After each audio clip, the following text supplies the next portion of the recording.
تفاصيل المقطع المروع الكامل: وشاب يلفظ أنفاسه داخل مصعد المهندسين، وشاهد عيان تنبأ بموته قبلها بساعات.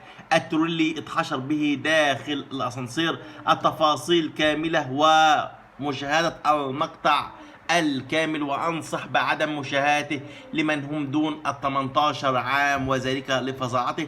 الشاب أحمد عبد العال البالغ 27 عام والشهير بأحمد عقيبة من محافظة المنيا، توجه كعادته لتوصيل الطلبات من السوبر ماركت إلى الزبائن في إحدى عمارات شارع البصرة بالمهندسين، لكنه بعد أن أنهى توصيلها بالطابق الخامس ودخل المصعد انحشر مع الترولي ولقى مصرعه على الفور.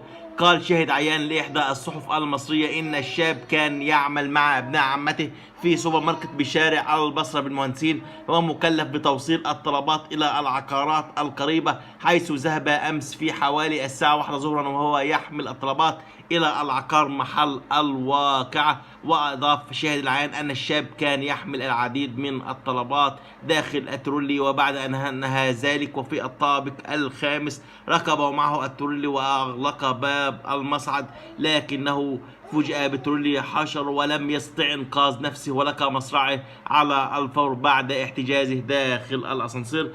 أعتذر لكم أحبابي لعدم نشر المقطع لفظاعته، ولكن بإذن الله خلال المقاطع المقبلة سوف نوافيكم ببعض المقاطع غير الضارة. شكرا لكم، لا تنسوا الاشتراك في القناة وتفعيل زر الجرس. أشكركم والسلام عليكم.